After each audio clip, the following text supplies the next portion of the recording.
Lockdown खुलने के बाद एक अजीब सी बात आप नोटिस करेंगे, लोग ओपन अप हो रहे हैं और ऐसा फील हो रहा है जैसे कोरोना वायरस का प्रॉब्लम ही सॉल्व हो गया हो। बट ऐसा नहीं है, ये प्रॉब्लम बढ़ रहा है और तेजी से बढ़ेगा। इसलिए ये बहुत इंपॉर्टेंट है कि हम सब प्रिकॉशन लें, अपने आप को बचाएं, अपने स्वजनों परिवार वालों को बचाएं और इस देश को बचाएं। और इस लड़ाई में सबसे बड़ा हथियार होने वाला है मास्क, क्योंकि मास्क ही आपको बचाएगा। बट हमें बहुत इम्पोर्टेंटली ये जानना होगा, जो कि मैं आपको आज ये बताना चाहूँगा, कि ये मास्क अगर आप गलत तरीके से पहनते हैं तो आप खुद को और बाकी को इन्फेक्ट कर सकते हैं। So today what I want to discuss is how not to wear a mask. Hello, I'm Dr. Shashiranjan, co-founder and director of Persepian Innovations. We are doing a lot of other innovations, and one of the things that we are doing right now is making a good mask. But before that, I must tell you how not to wear a mask, because ये precaution लेना सबसे ज़्यादा important है।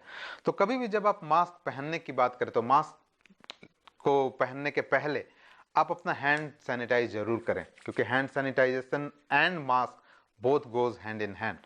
सो आप mask को packet से आपने जैसे निकाला और आपका हाथ सैनिटाइज है तो आप इसको निकाल के पहन सकते हैं।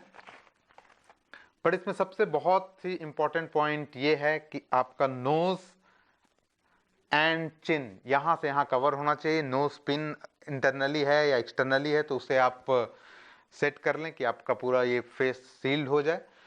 उसके बाद आपको ये ध्यान देना है कि मास्क को टच नहीं करना है। जब भी आपको, आजकल गर्मी हो रही है, आपको खुजली होगी, अनकंफर्टेबल होगा, और बहुत लोग अनकॉन्शियसली कभी स्ट्रेच कहीं खुजलाएंगे, कभी कुछ करेंगे। When they are touching this mask they are actually contaminating this mask. So अगर वैसा इमीडिएट नीड है तो पहले आप हाथ सैनिटाइज करें, तभी इसको टच करें। That is very important.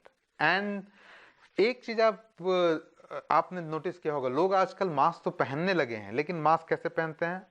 ये नाक के नीचे। कोई फायदा नहीं है, आप अपने आप को और बाकी लोगों को एक्सपोज कर रहे हैं एंड खुद को आप चीट कर रहे हैं। कुछ लोग इसके नीचे पहनते हैं, इसमें आप एक्सपोज तो कर ही रहे हैं और मास्क को भी आप कॉन्टेमिनेट कर रहे हैं। उसके बाद अगर आप इन्फेक्टेड हैं तो ये मास्क इन्फेक्टेड होगा और ये खुद स्प्रेड करना शुरू करेगा, क्योंकि आप इसे सरफेसेस पे रखेंगे, घर पे रखेंगे, कोई और टच करेगा। तो ये बहुत इंपॉर्टेंट हो गया, मास्क को ऐसे भी नहीं लगाएं। सेकेंड एक इंपॉर्टेंट चीज है कि जब भी आपको मास्क खोलना भी हो तो आप हैंड सैनिटाइज करें, तभी खोलें। और एक बहुत इंपॉर्टेंट बात, मास्क जो है एयर पॉल्यूशन के लिए जो मास्क डिजाइन हुए हैं उनमें एक रेस्पिरेटर वाल्व होता है ऐसे। ये वाल्व आप जब भी एक्सेल करते हैं तो एक्सेल थिंग को बाहर करता है, ये एक फिल्टर नहीं है। बहुत लोग कंफ्यूज होते हैं कि this is a filter, but this is not a filter, it's a valve. तो ये ऐसे वाल्व वाले मास्क ना पहने, बिकॉज इससे आप तो सेफ होंगे बट आप कोरोना वायरस को जरूर फैलाएंगे। अगर आप इन्फेक्टेड हो गए, आप इन्फेक्टेड हैं तो यहाँ से जो भी आप एक्सेल करेंगे बाहर जाएगा और आपके आजू बाजू में जो लोग हैं वो इन्फेक्ट होंगे, आप ड्रॉपलेट्स क्रिएट करेंगे। तो आज ये जानना बहुत जरूरी है कि ये मास्क बस आपको बचाने के लिए नहीं है, इस कोरोना वायरस के स्प्रेड को रोकने के लिए भी है। इसलिए आप जो भी मास्क सेलेक्ट करते हैं बहुत सावधानी से सेलेक्ट करें और अच्छे से मास्क पहने, लॉन्ग टर्म मास्क पहने। आपको अगर अनकंफर्टेबल भी फील होता है तो भी ये मास्क पहने, क्योंकि आज हमें इस प्रॉब्लम को सॉल्व करना है। थोड़ा अनकंफर्ट हमें सहना पड़ेगा, हमने लॉकडाउन सहा है, उससे तो कम ही अनकंफर्टेबल है। और जब भी मास्क को आपको उतार के रखना है तो आप पहले तो हैंड सैनिटाइज करें, और जहां भी आप रख रहे हैं ये इंश्योर करें कि वो जगह क्लीन है। या अगर आपके पास ये ऐसे पाउच हैं तो उस पाउच में ही डालें, ताकि आप इस कॉन्टेमिनेटेड मास्क को कहीं और, अगर कॉन्टेमिनेट हो रहा तो कहीं और नहीं रखें।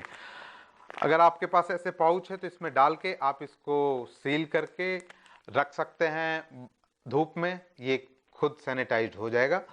या फिर इसको आप वॉश कर सकते हैं। तो ऐसे हमें प्रिकॉशन लेना पड़ेगा, तभी इस प्रॉब्लम को हम हरा सकते हैं। और ये बहुत ज़रूरी है कि इस तरह के प्रिकॉशंस हम रेगुलरली लें। Mask and sanitiser hand to hand जाना ही होगा, तभी हम लोग इस प्रॉब्लम को रोक सकते हैं। और ये आप अकेले नहीं कर सकते हैं, इसलिए इस नॉलेज को स्प्रेड करें।